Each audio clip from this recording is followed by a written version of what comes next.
Bien, como les decía, ya está Gabriela Álvaro, que ha asumido una vocería en nombre de los pacientes renales, que hacía esta lectura tan dolorosa y con la cual empatizamos tanto en la Asamblea Nacional. La voy a poner en pantalla para empezar a conversar un poco sobre la realidad que pisan, la que habitan cotidianamente los pacientes renales, muy al margen de lo que se dice desde las voces oficiales.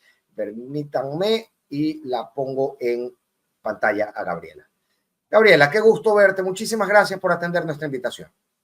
Hola, Fernando. Gracias a ustedes por el espacio para los pacientes renales. Muchas gracias, Gabriela. Quiero empezar por decir que en mi familia, como un tema familiar, tenemos muchos pacientes renales. Entonces, para mí es un tema tremendamente importante y con el que empatizo muy cercanamente, porque es cuestión de mirar al otro lado de la mesa y me voy a encontrar siempre con un paciente renal. Sin embargo, de ello, el gobierno parece abrazar un discurso oficial que, aún demostrado, verificado, falso por la verificación de Lupamedia, insiste en redoblar y en volver a comunicar. Gabriela, ¿cómo has tomado este enunciado que yo leía y me parece que ya estabas en la plataforma escuchándolo, del presidente, achacándole las fallas que existen hoy en el sistema de atención a las personas pacientes de diálisis a un tema de derivaciones? ¿Tienen que ver las derivaciones?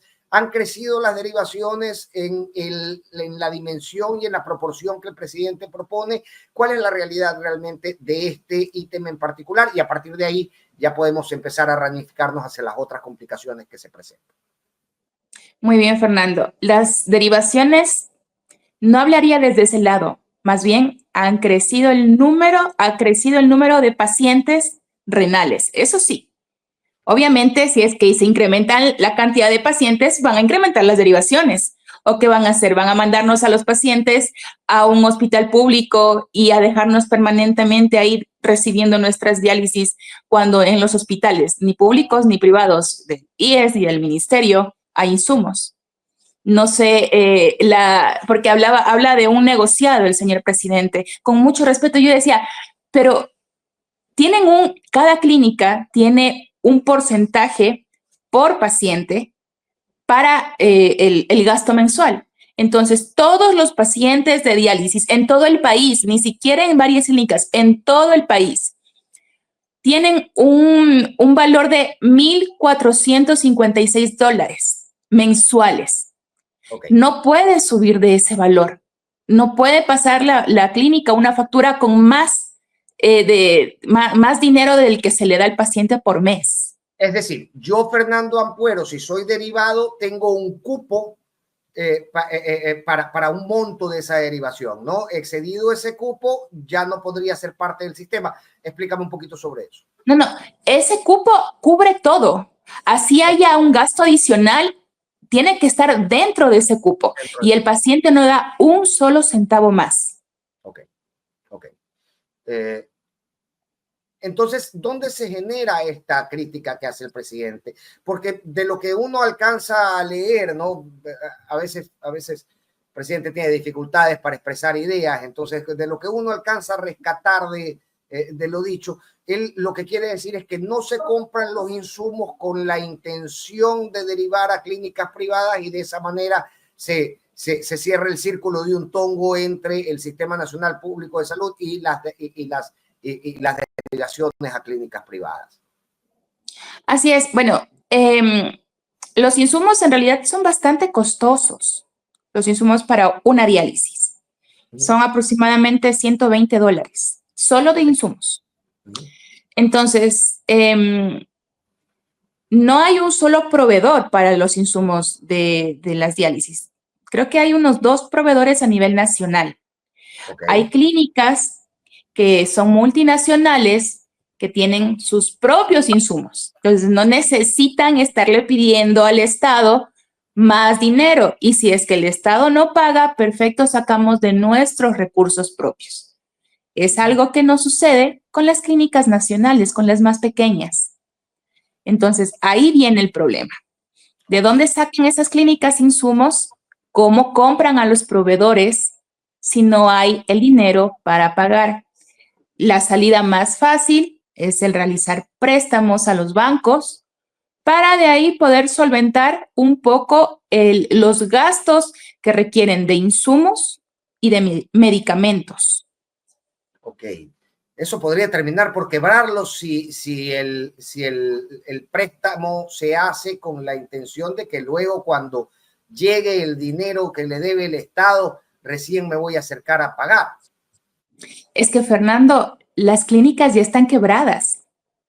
Están quebradas y que si es que siguen funcionando aún, es primero porque si dejan de brindar el servicio, van a recibir una multa por parte del Estado, una sanción, porque al aceptar ser prestador externo, si firmas un contrato y ese contrato dice, en caso de dejar de prestar los servicios por A o B circunstancia, se va a multar a la clínica o al lugar que está prestando este servicio externo. Entonces, a ver, primero no me pagan, primero no pagan a las clínicas y segundo, si las clínicas dejan de brindar sus servicios por problemas de pagos, van a ser multadas, o sea, doble castigo.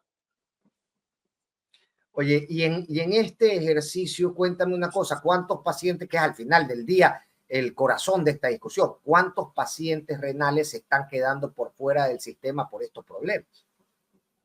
Bueno, somos 24,000 pacientes a nivel nacional y por el momento están peligrando la vida de 10,000 pacientes. ¿Por qué se hace ese cálculo, Gabriela? Por las clínicas en varias ciudades que ya están en este momento en la quiebra.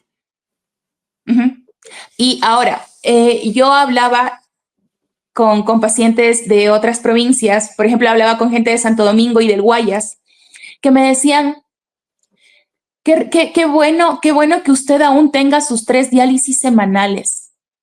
Yo tengo 2 diálisis semanales. Yo estuve 5 meses comprando insumos y en mi clínica, bueno, lo que me contaban las personas, no, decían en las clínicas, cuando había, se podía dializar y cuando no había ni siquiera cómo comprar. Y ahora, dice, me explicaba una de las personas, en mi turno, en mi turno éramos 24 pacientes. De los 24 quedamos 4 vivos. Y a mí me llamó eso mucho la atención y me partió el alma. En su turno, en la clínica a la que fue derivado.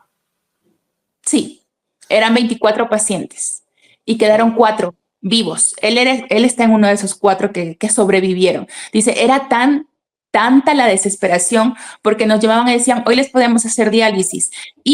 Habíamos pasado aproximadamente una semana sin dializarnos. Y al momento de conectar y empezar la terapia, mis compañeros morían conectados a la máquina porque no habían recibido sus terapias. Él, no estoy sacando de algo que yo leí, eso es testimonio. Él vio morir a sus compañeros. 20 de sus compañeros murieron en sus ojos. Él vio cómo ellos perdieron la vida. Pero, a ver, los 20 murieron del mismo modo. Varios murieron conectados a sus máquinas, otros murieron por problemas al corazón porque cuando un paciente deja de recibir sus diálisis se afecta directamente acá. Entonces eran paros cardíacos, eran problemas de intoxicación por todo lo que los riñones no depuraban, se quedaban conectados a sus máquinas y de ahí iban directamente a la morgue. Gabriela, yo no sé si claro, esta es una lucha diaria tuya y a lo mejor esto lo has comentado muchas veces, pero yo no sé si tú estás consciente del impacto de escuchar algo como lo que me acabas de decir. Claro que sí, porque sé que en algún momento puedo ser yo. En algún momento me puede tocar a mí y no lo hago. Muchas personas dicen, no, pero en mi clínica sí estamos bien. Qué bueno que estén bien. Pero esto yo lo hago primero por la lucha de mis compañeros, la lucha y por esa clemencia, ese pedido a seguir viviendo. Y segundo, también porque yo sé que esto no es un negociado como afirma el presidente. No es un negociado, porque si se hubiese invertido en realidad en salud pública y en mejorar la calidad de diálisis en hospitales del Ministerio y del IES, hace tiempo solitos hubiésemos pedido que nos manden a esos hospitales. Pero yo he recibido diálisis en hospitales y puedo decir que es un desastre. Hay una diferencia entre el tipo de atención en el Sistema Nacional Público de Salud y las clínicas a las que se derivan a los pacientes. No es muy notoria la diferencia, Gabriel. Demasiado notoria, demasiado. A ver, el servicio de salud integral que nos brindan las clínicas comprende el servicio hemodialítico o de diálisis peritoneal, en tal caso de que sea de diálisis peritoneal, nutrición, trabajo social, psicología, medicinas y exámenes. Por ejemplo, si hay pacientes que tienen problemas al corazón, ahí van esos exámenes incluidos. Si hay que colocar una fístula al paciente para hacerse sus diálisis, eso va incluido ahí. En cambio, en el Ministerio, Sistema de Salud Público, no encuentras eso. Para tener un turno para psicología, tienes que esperar muchísimo. Para nutrición, más todavía. Y un paciente renal mal alimentado es un paciente con riesgo de morir. Claro. Gabriela, ¿desde qué edad te dializas? Tú eres súper joven. Sí, yo tengo en este momento 32 años. A mí me detectaron mi enfermedad a los 23. Estoy 9 años ya con esta enfermedad. Ok, y haces diálisis 3 veces por semana. 3 veces por semana, ajá. En mi clínica no hay problemas porque están muy endeudados. No puedo decir el nombre de la clínica donde me dializo, pero tienen una deuda de $8 millones con los bancos y siguen acumulando esa deuda para a los pacientes no dejarnos sin nuestra terapia. Se han atrasado con pagos al personal, priorizando la atención de los pacientes. Y hay clínicas que hacen eso, muchas de las clínicas hacen eso, pero a veces ya sale de sus manos. Han vendido carros, otras clínicas han vendido terrenos para poder de ahí sacar un poco de dinero y pagar y solventar los gastos, pero ya, si ya no tengo, ¿de dónde saco? Es muy difícil. Claro. Y sobre todo que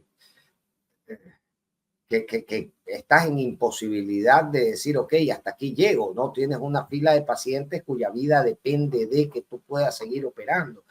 No es como cualquier tienda, ¿no? En la que caes en quiebra, cierras la cortina y chao, ¿no? Acá tienes vidas de personas vinculadas. Oye, estuviste en la asamblea.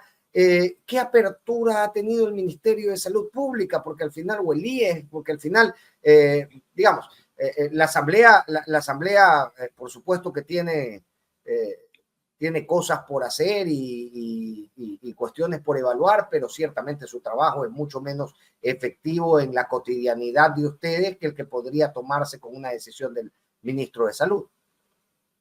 Así es. Bueno, me dieron la apertura para poder intervenir en el primer debate de ley de salud renal y nefroprevención. Entonces, en mi discurso, y yo pensé muchísimo, yo les dije, ¿qué ganan ustedes creando una ley de salud renal si para quienes van a crear la ley vamos a estar muchos? ¿A quién le van a crear una ley? No sirve de nada. Tengan un poquito más de empatía por los pacientes renales antes de crear una ley. Primero sepan qué es la enfermedad renal, porque claro, hay varios niveles de insuficiencia renal, ¿no es cierto? Y en el que estoy yo es el quinto, que es cuando ya no hay marcha atrás y el paciente entra a una diálisis. Entonces yo les decía eso, pero les agradecí por la apertura. Sin embargo, nadie dijo, quiero seguir esto de cerca, me interesa, puedo hacer algo. No hubo es decir, luego de tu interés. participación en la asamblea no hubo un seguimiento por parte de ninguno de los asambleístas no. No, Y es el más, yo ministerio, desde donde yo estaba podía ver a todos los asambleístas y tenía muy poca atención por parte de ellos. qué doloroso, qué doloroso. Y cuando tocan la puerta del ministerio o de la presidencia del IES, El ministerio lo que nos dice es que van a hacer pagos, van a hacer acuerdos para pagar. Sin embargo, en diciembre pidieron facturas a las clínicas. Estaban las clínicas muy contentas por eso. Dijeron, perfecto, aunque sea nos van a entrar $10,000, pagamos algo de la deuda. 6 días después llega un comunicado a las clínicas diciendo que se anula ese pago. Y en enero volvieron a enviar un comunicado diciendo, el ministerio a finales de marzo e inicios de abril hará el pago de las facturas de diciembre de 2024 y de enero de 2025. Sin embargo, deudan todos los meses anteriores. Claro, oye, ¿a mí de qué me sirve que paguen una factura de diciembre si me deben desde enero? ¿Cómo? cuál fue el motivo para desmontar el presupuesto que ya había sido asignado para esto?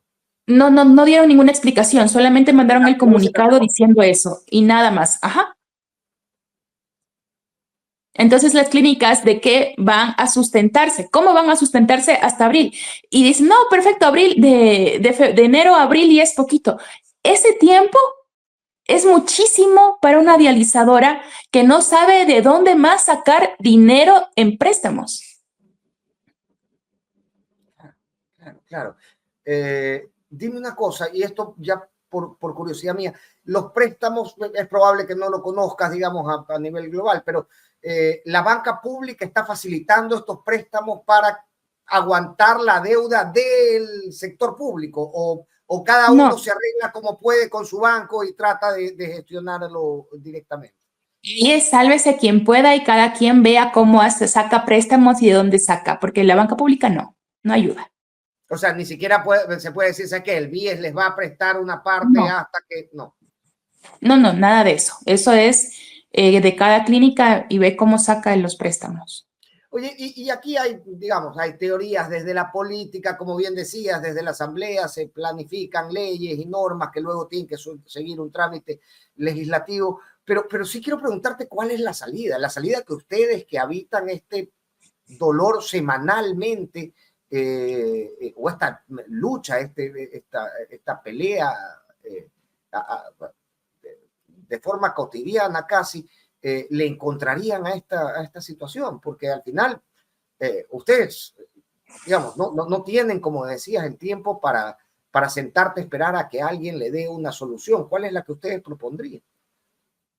La única salida que tenemos como pacientes es que el viernes que nosotros tenemos nuestro plantón nacional, el gobierno pueda decir, el ministro, bueno, el ministro es abogado, no es médico, entonces no sé si es que tenga un poquito de empatía por vernos a los pacientes renales y se empape un poquito al menos del tema, pero Bueno, solicitar. su familia es dueña de una clínica privada, tal vez desde ahí ha sufrido los embates de este sistema, no lo sabemos.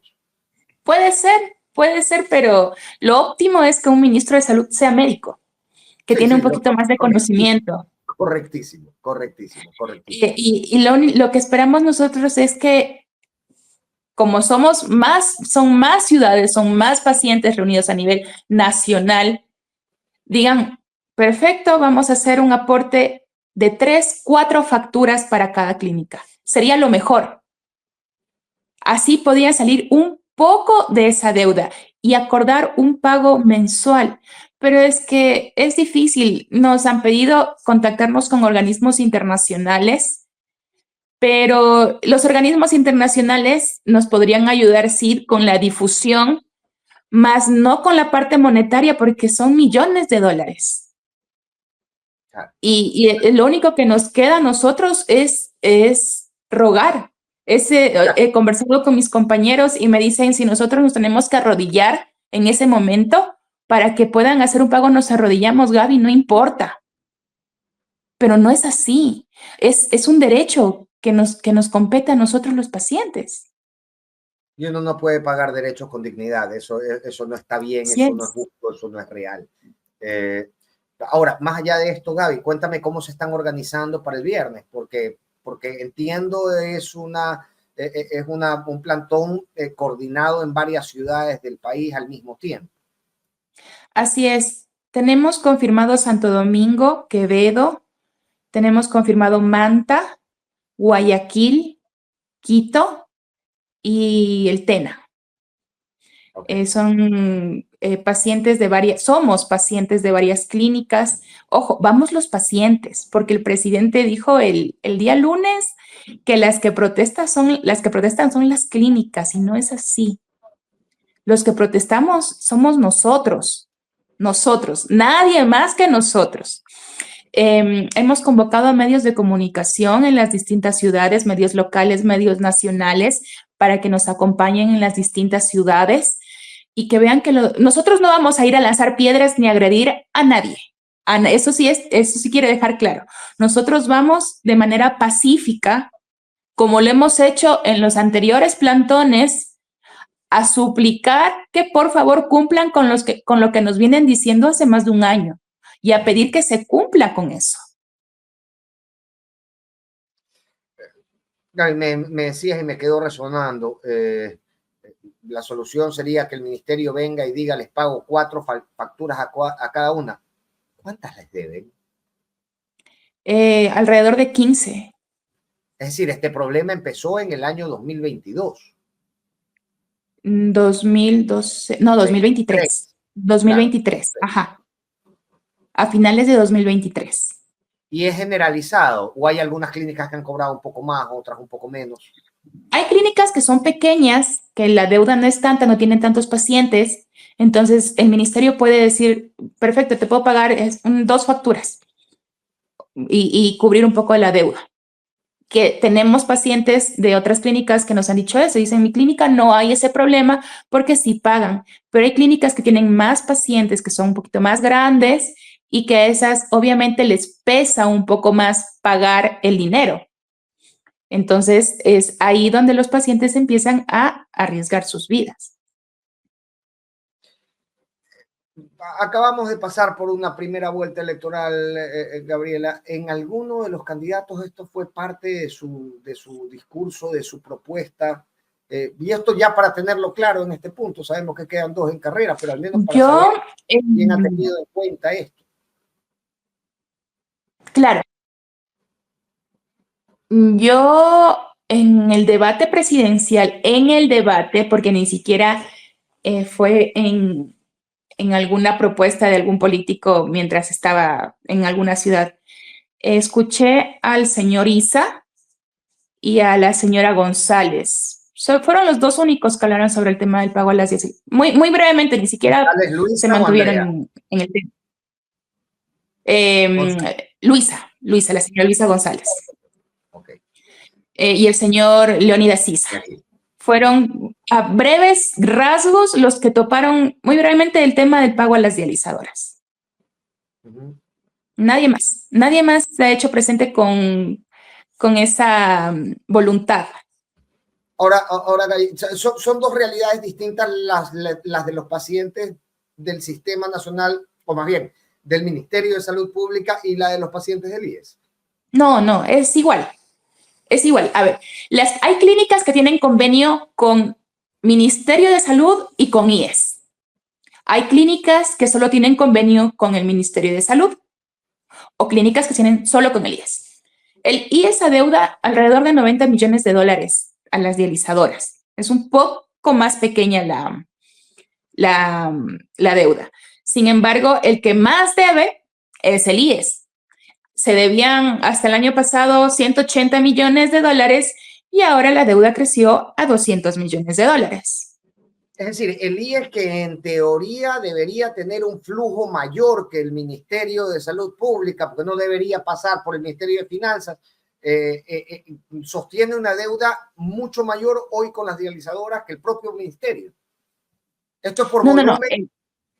El ministerio es el que adeuda alrededor de $200 millones. Y el IES, $90 millones. Ok. Ya, comprendí más. Okay. Y y en este escenario, de todas maneras, a mí me resulta atroz que el IES, que tiene mayor flujo, se encuentre aún en deuda por esos volúmenes. El flujo de pago de del IES podría tal vez solventar en esas clínicas donde tienes convenios con ambos la existencia y la subsistencia de la propia clínica en este punto. Claro que sí. El IES, a pesar de que debe 90 millones de dólares, ha ido pagando a cuentagotas, poquito a poquito a las clínicas. Y esa ha sido una de las salidas que han tenido clínicas que tienen convenio con ambos. Ok. ¿Qué esperan ustedes el viernes? Que el ministerio, es el nuevo ministro, al menos lo reciba. ¿Cuál es el propósito al final de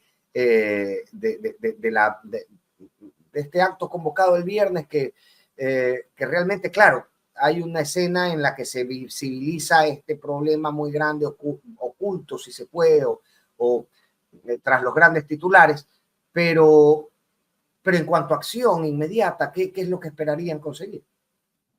Esperamos que el ministro nos reciba porque no vamos solos. Nosotros vamos con un grupo de abogados que han decidido representarnos gratuitamente a los pacientes renales para que se llegue en ese momento a un acuerdo y de no tener apertura, de no ser recibidos, de no llegar a ningún acuerdo, iniciar inmediatamente una acción de protección de los pacientes renales, porque se nos fue anulada una acción de protección presentada en 2022, pero la presentaron las clínicas de diálisis. Entonces la Corte Constitucional primero falló a favor de eso y estábamos tranquilos, y luego la anuló en diciembre del año pasado y nos dejó a la intemperie a los pacientes renales. ¿Bajo qué argumento la anulación, Gaby? Que la anularon, claro. la presentaron clínicas más no pacientes.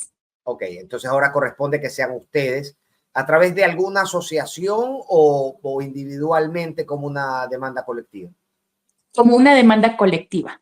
Yo estoy en este momento recolectando firmas de pacientes renales y me gustaría también comentarlo en este momento. Estoy recolectando firmas de pacientes renales para que me permitan legalmente ser la representante de ellos a nivel nacional, que ellos no tengan que estar firmando ni yendo a juicios ni nada, sino eso, que vaya directamente con los abogados que han decidido los pacientes representarnos y que ellos puedan salvarnos de esta situación que estamos viviendo con mi representación como paciente, como paciente nacional. Te agradezco, Gabriela, que tomes la voz en nombre de los pacientes renales y te comprometo todo el apoyo y los espacios que pueda disponer este medio de comunicación, tanto para el viernes como para de ahí en más, en cada ocasión en que necesiten comunicar algo a la ciudadanía. Y te agradezco muchísimo que hayas estado aquí. Créeme, me ha atropellado de realidad esta charla contigo. Muchas gracias, Fernando. Sí, es complicado, pero no hay que perder la fe. Nosotros jamás perderemos la fe. Y en el momento en que perdamos la fe, tal vez perdamos la vida. Así que no podemos perder la fe por ahora. En Guayaquil, el punto de encuentro este viernes es el Parque Centenario a las 10 de la mañana. Entonces, si podrían acompañar a los compañeros de allá, muy, muy agradecidos. Sería maravilloso, y como es un horario de este programa, si tuviéramos la oportunidad pondríamos también en vivo imágenes de la gente reunida en el Parque Centenario. Te mando un abrazo. Muchas gracias, querida Gabriela. Gracias, Fernando. Hasta luego. Hasta luego. Gabriela Álvaro habla en representación de los pacientes de diálisis.